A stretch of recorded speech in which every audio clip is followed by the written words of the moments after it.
This is the journey to one Africa. Bonjour à tous. Hello everyone. I admit that it is a real pleasure to be here this morning, to have this moment of exchange with you, to share the human warmth of our brothers, sisters, father and mother of the Central Plateau region. I would like us to be able to pay a vibrant tribute to those who are fighting at the front, who allow us to find ourselves here, to exchange and to see the prospects for our homeland. I would like us to observe a minute of silence for the memory of those who have left their lives in this battle. Thank you.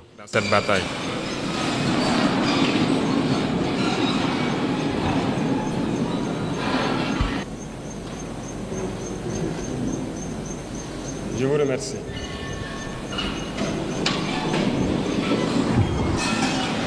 It has been almost 10 years since we have been in this war situation, and I think that you are following the evolution as we go along, and I hope that everyone is aware that we are no longer in a war of terrorism, but in a war of independence. And everyone must understand that it is logical for the imperialists to impose this war on us. Normally, each leader should fight for his country. It is logical. They fight for their interests, and we must also fight for our interests. If we manage to develop, to prosper, it means that they will not be able to develop, they will have to regress. If we manage to transform our raw materials tomorrow, it means that factories will close. Do you understand the logic? So it is normal that they fight to mix our society, to maintain it in this constant war, and that we can never think about developing one day. And there, they will continue to develop, and we will always be there to export our raw materials to them. And our youth, suffering in misery, seeks to cross the ocean to go to work there. So they are in their logic to protect their interests. In a bad way, of course. But our duty is to fight to get through and get us out of this situation. That is why I will take advantage of this blessed month, where Christians and Muslims meet in the month of Kareem. I wish a good month of Kareem to all, and may God exalt the prayers of one and the other. Also that everyone can, at their level, really take advantage of this month to change paradigms vis-à-vis their neighbors, all those around us. And I wish that religious leaders here in Burkina Faso take advantage of this month also to preach. I would say the right word, to preach vis-à-vis those who hold weapons in their breasts and who kill, because some kill and they think they kill in the name of religion. So religious leaders must be able to make a lot of statements together, a lot of preaching, to make them understand that it is not religion. Why am I saying this? Because I think that many of you have brothers or sisters who are FDS, who are in La Brousse. It is almost impossible today to take a terrorist base and not find Quranic books or something else. So I think that by word of mouth you can reach them. You have to make a lot of statements, a lot of preaching to make them understand that this is not Islam. It is everything but Islam. We have never said to kill, and we will go further. We will soon ask the leaders of Islam, therefore the whole world, to join us in this fight, to have clear, frank statements, to invite all those who are there to kill in the name of Islam, that this is not Islam. Normally, it is a religion of peace, of solidarity, of mutual aid. There is no reason for someone to kill in the name of Islam, and that we cannot say that he is on the wrong path. Several operations are underway. We are in the process of consolidation, and we are continuing our maneuvers to our borders. In a few days, you will of course be aware of everything that has been recovered, and we will be implanted in these areas forever. We are not going to back down, we are going to recover the entirety of our territory. This will happen in a progressive way. There may be regions that are today that seem not to see certain acts, but the war is evolving. We are going to completely whitewash areas and arrive little by little and tighten the people. It is, as I say, they have only two choices, either to understand the message and return to the homeland, or they will disappear. In this fight that we are waging today, the most dangerous is the war of communication.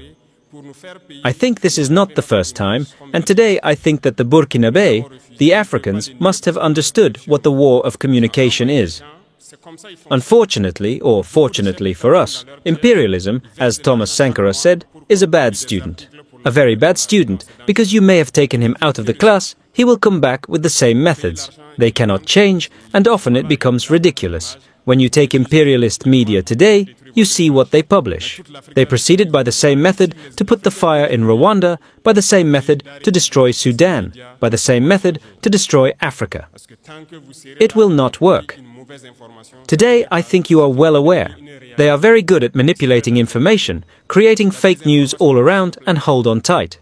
These same media, I said it today, are strong, especially young Africans. They courted us at the very beginning, in 2022, 2023.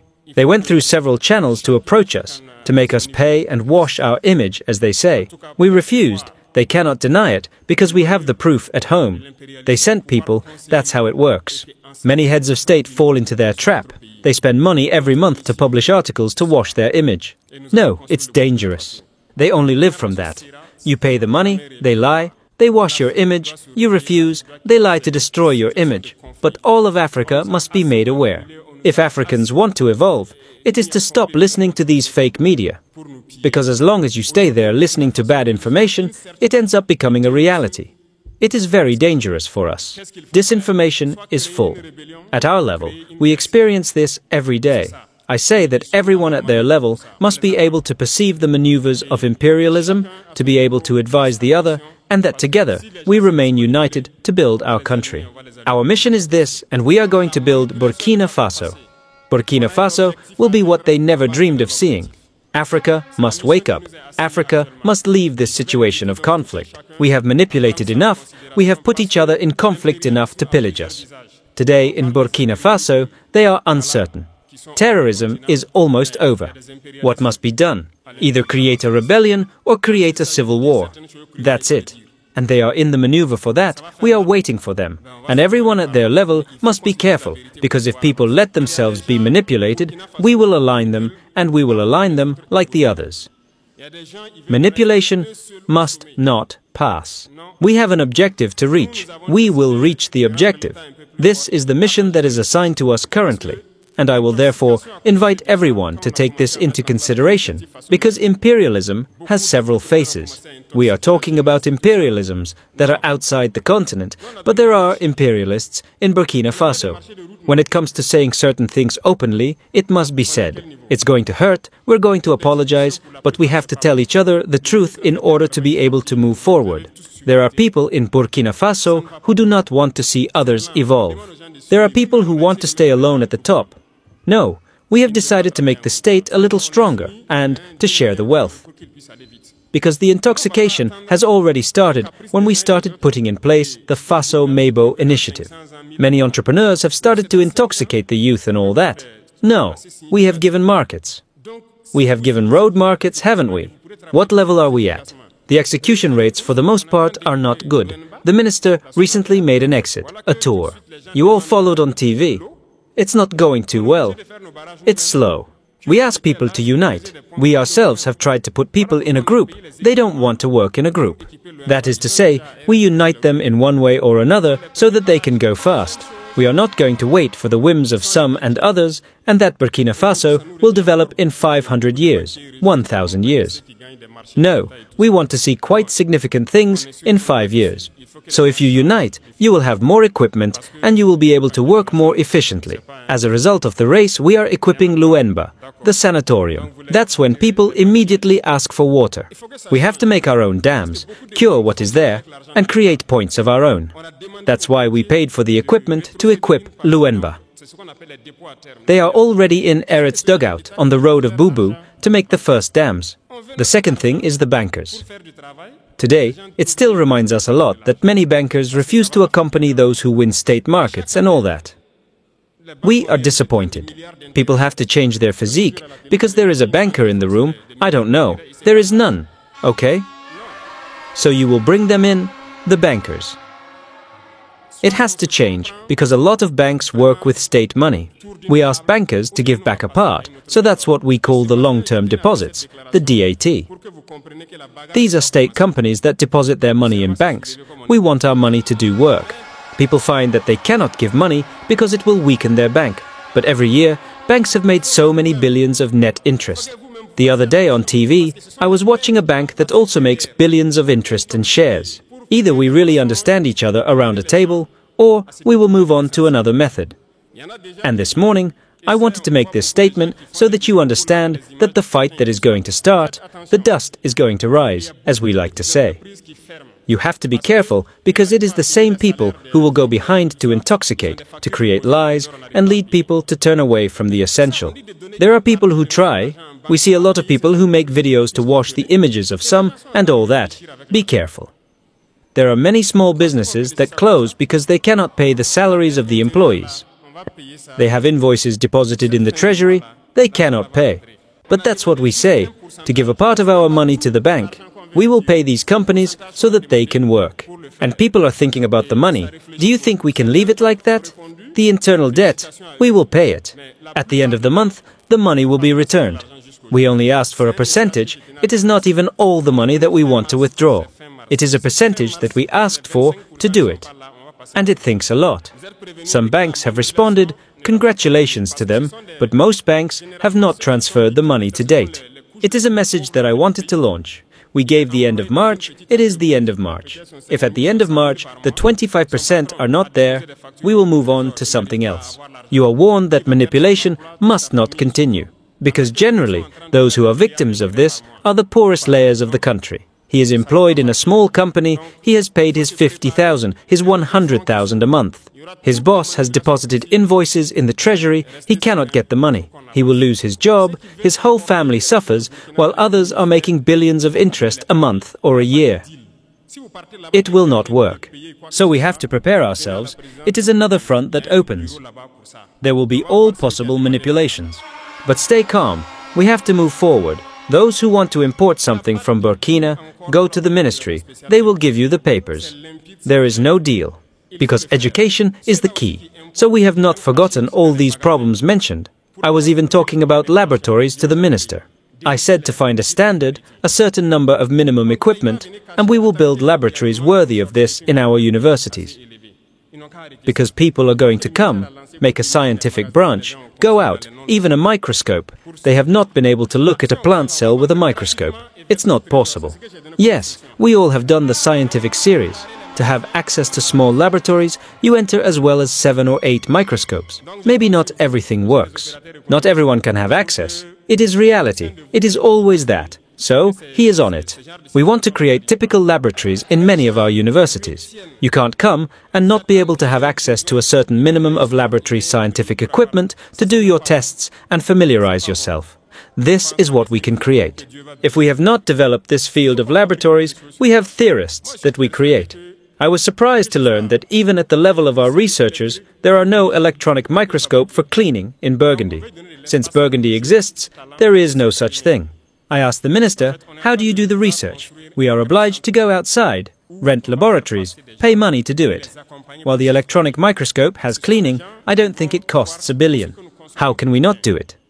Currently, we are paying for this to be installed in Burkina Faso so that we can do everything on site here. So I hope that by then it will all be operational and that it can benefit students, researchers, to be able to advance in their research. The computer rooms and everything that follows, we will see everything that is possible.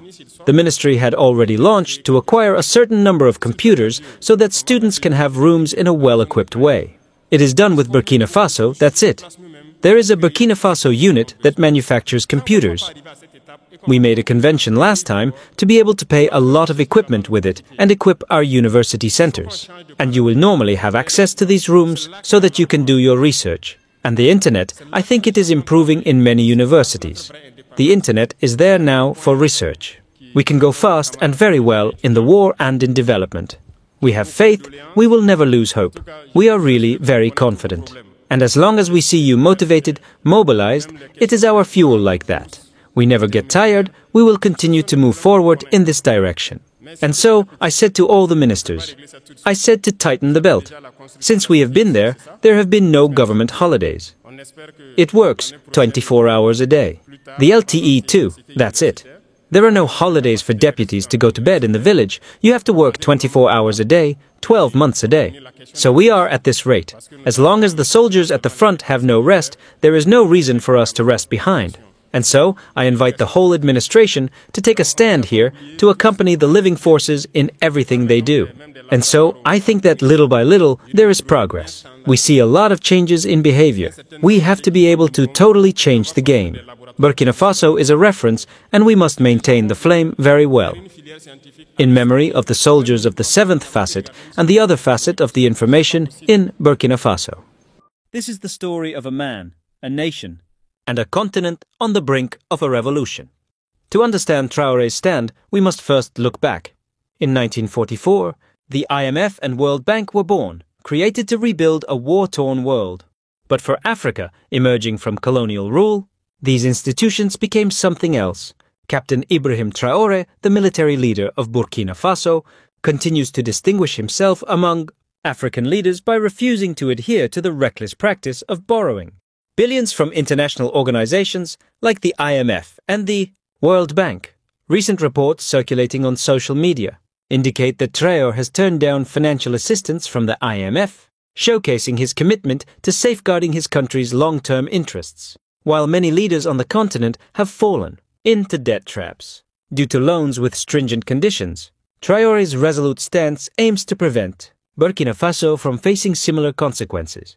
Traoré firmly believes that the IMF and the World Bank perpetuate economic oppression through their structured operations, keeping countries ensnared in perpetual debt. His bold decision to break away from this cycle demonstrates his dedication to prioritizing the well-being of his people above all else. Notably, Traoré's rejection coincided with the Prime Minister of Burkina Faso delivering a televised lecture titled, "No one violates freedom of expression as much as Westerners," underscoring the country's stance against Western interference in African affairs. During the address, Mr. Apollinaire Kailem provided insightful perspectives on why human rights policies often seem to apply uniquely to Africa, sparking further discussion and reflection. President Traoré's words resonate with many Africans, who have long felt that the continent's vast resources are enough to propel it to prosperity. For too long, African nations have relied on foreign loans, which often come with stringent conditions that do more harm than good. The president's refusal to bow to these financial institutions is seen by many as a call to reclaim Africa's autonomy and chart a new course for its future. Africans from all walks of life have voiced their support for President Traoré's stance. He knows Africa is supposed to be the richest continent in the world, one commentator noted, but these foreign powers distract our leaders with loans that end up being looted, leaving nations in debt and citizens working like slaves. The sentiment echoes a famous observation by Russian President Vladimir Putin, who once said, "Africa is a graveyard for Africans. When an African gets rich, he'll keep his money in Switzerland, get medical care in France, invest in Germany, live in Dubai, and consume from China. When he dies, his body will be buried in his home country. How can you develop a graveyard?" But Traoré's message is different. He is urging Africans to invest in their own land, to build their own future, and to reject the cycle of dependency that has held the continent back for so long. This man is putting into action what others just say. Another supporter remarked, "Africans can develop Africa by themselves and make it a prosperous, advanced, and beautiful place to live." In a move that has captured the attention of international observers and economists, Burkina Faso's President Ibrahim Traoré has made the decision to decline financial assistance from the International Monetary Fund, IMF. This decision marks a significant moment for the West African nation as it navigates its economic and political landscape. The IMF, known for providing financial support to countries in need, had approved a substantial arrangement under the Extended Credit Facility for Burkina Faso, aimed at addressing the country's balance of payments problems and supporting economic resilience and poverty reduction efforts. However, President Traoré's administration has opted to turn down this offer. This decision could be seen as a statement of economic independence and a desire to pursue a different path towards financial stability and development. It reflects a broader trend of African leaders evaluating the terms and long-term implications of international financial aid. President Traoré's stance may resonate with a growing sentiment for self-sufficiency and a cautious approach to foreign debt. One of the key reasons cited for rejecting the IMF's assistance is the belief that such aid could perpetuate economic dependency and limit the country's control over its financial decisions. There is also a sentiment that accepting the aid could keep the country ensnared in a cycle of debt.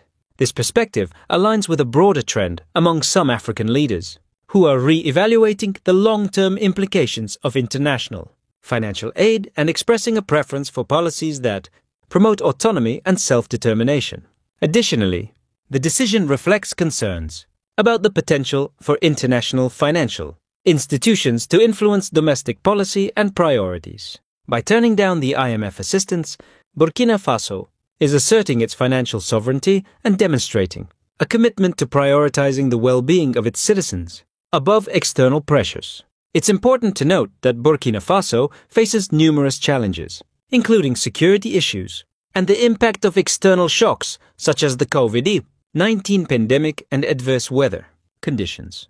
Despite these difficulties, the government's decision suggests a willingness to address these challenges independently, possibly looking towards other forms of partnership and support that align more closely with the nation's goals and values. The move has sparked discussions on the sustainability of such a decision and its potential impact on Burkina Faso's future.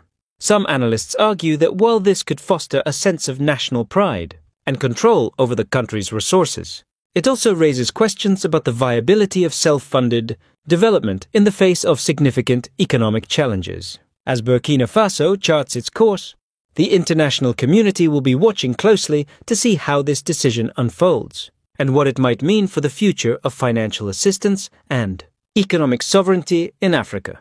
The country's leadership appears to be signaling a new era of autonomy and self-determination, setting a precedent that could influence the region's economic policies for years to come. They promised development, roads, schools, hospitals. But what we got was debt. Loans came with conditions: cut spending, privatize resources, open markets. Our sovereignty was the price. Burkina Faso, like many nations, fell into the trap. By the 1980s, it owed millions to the IMF and World Bank. France, its former colonizer, retained influence through aid and military presence. The cycle seemed unbreakable, until now. In September 2022, Captain Ibrahim Traoré, just 34 years old, seized control in a coup. His mission wasn't just political, it was economic. He saw foreign loans as shackles, and he vowed to break them.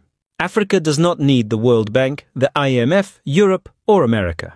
We have all it takes to develop our economies without foreign debt or loans. We cannot continue to be enslaved by these debts, he said. He's different. Leaders before him took the money, built big houses, left us with nothing. Traoré says we can stand on our own. I believe him. Huiche. Traoré's vision is rooted in Burkina Faso's resources, gold, cotton, and untapped potential. He argues that Africa's wealth has been exploited by outsiders for centuries. Why borrow, he asks, when the continent holds the keys to its own future? This isn't just rhetoric. He's rejected an IMF extended credit facility worth hundreds of millions. That takes guts. Most leaders would have taken the cash and run. France, too, felt the sting of Traoré's resolve. In 2023, he expelled French troops and ended decades of military reliance. No more aid, no more loans. He wants Burkina Faso to chart its own course. Huiche. But Traoré isn't isolating. Burkina Faso, he's forging new alliances. Russia, China, fellow African nations. Partners, he says, won't demand his country's soul in return. Freedom comes at a price. Burkina Faso faces a brutal insurgency, jihadist groups wreaking havoc in the north. Without Western funds, Traoré must stretch limited resources to fight this war. The West says he's reckless. You need our money to survive. But Traoré's betting on self-reliance. It's a gamble, and the stakes are high. Yet amidst the chaos, signs of progress emerge. Burkina Faso's GDP has climbed from 18.8 billion to 22.1 billion in 2 years. Traoré's launched Arzika, a national banking system to keep wealth in the country. He's betting on his people, not foreign banks. Before, we sent our money abroad. Now, it stays here. I started my business because of Traoré. He's waking us up. The West isn't happy. The IMF warns of economic collapse without their support. France fumes over lost influence. But Traoré remains unmoved. Traoré's defiance resonates beyond Burkina Faso. From Nairobi to Accra, voices echo his call. Africa can rise without the West's chains. 2 years in, the results are mixed. Growth is up, but security remains fragile. Critics call him naive. Supporters hail him as a hero. One thing is clear, Ibrahim Traoré has ignited a debate that won't fade. Africa can live without the rest of the world, but the rest of the world cannot live without Africa. As the sun rises on Burkina Faso, the question lingers. Can a nation and a continent truly break free from the past? Ibrahim Traoré believes they can. His story is unfinished, but its echoes are already shaking the world.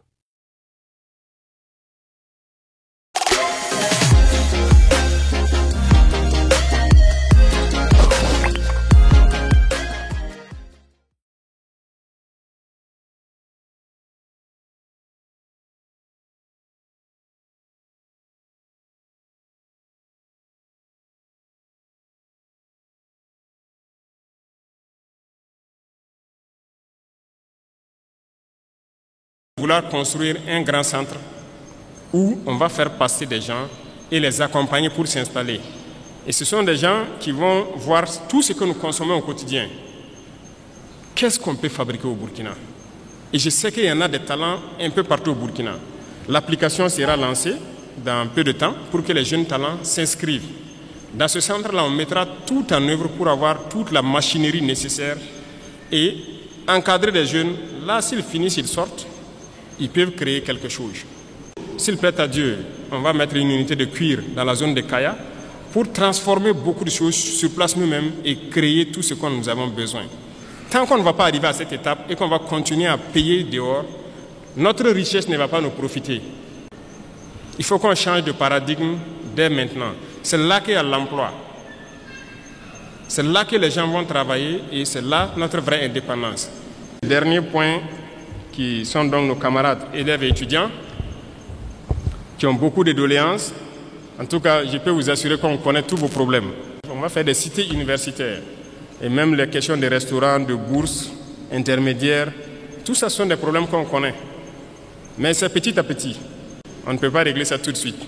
Vous avez déjà la construction de la cité ici, c'est ça, le bâtiment administratif. On espère que l'année prochaine ou plus tard, on va lancer la cité universitaire, agrandir les capacités des restaurants universitaires, augmenter le nombre de plats et pour finir la question des bourses. Parce que nous travaillons à maîtriser actuellement les dépenses militaires pour pouvoir injecter dans notre éducation. Parce que l'éducation, c'est la clé.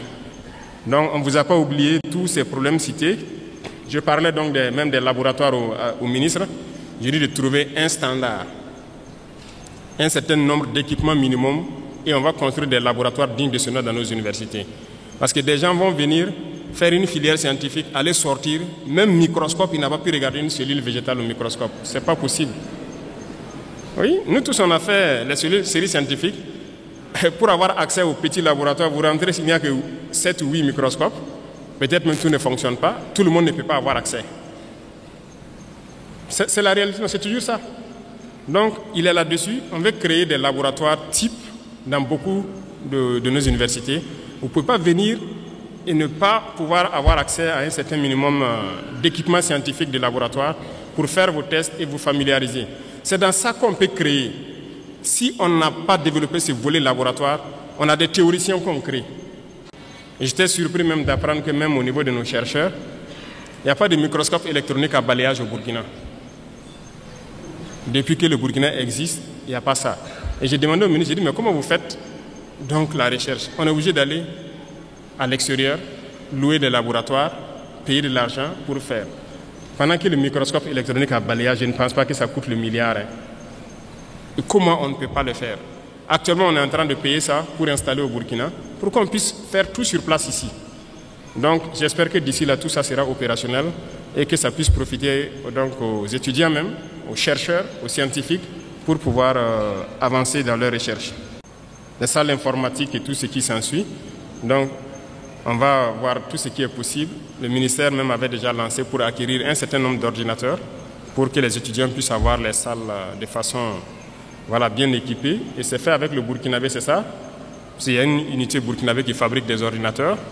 Donc on a fait une convention la dernière fois pour pouvoir payer beaucoup d'équipements avec lui et équiper nos centres universitaires. Et vous aurez donc accès normalement à ces salles-là pour que vous puissiez faire vos recherches.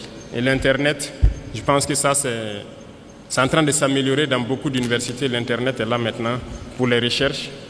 On peut aller vite et très bien dans la guerre et dans le développement. Nous avons foi, nous ne perdons jamais espoir, nous sommes vraiment très confiants. Et tant qu'on vous voit motivé, mobilisé, c'est notre carburant comme ça. On ne se fatigue jamais, on va continuer d'avancer dans ce sens-là. Et je disais donc à tous les ministres, j'ai dit de serrer la ceinture. Depuis qu'on est là, il n'y a pas de vacances gouvernementales. Hein. Ça travaille 24 sur 24. L'ALT aussi, c'est ça. Il n'y a pas de vacances pour que des députés aillent se coucher au village. Il faut travailler 24 sur 24, 12 mois sur 12. Donc on est dans ce rythme. Tant que les soldats au front n'ont pas de repos, il n'y a pas de raison que derrière on ait du repos. Et j'invite donc toute l'administration à se mettre au pas ainsi pour accompagner donc les forces vives dans tout ce qu'ils font. Et donc je pense que petit à petit il y a de la progression, on voit beaucoup de changements de comportement. Il faut qu'on arrive à totalement changer la donne. Le Burkina Faso est une référence et nous devons maintenir le flambeau très haut.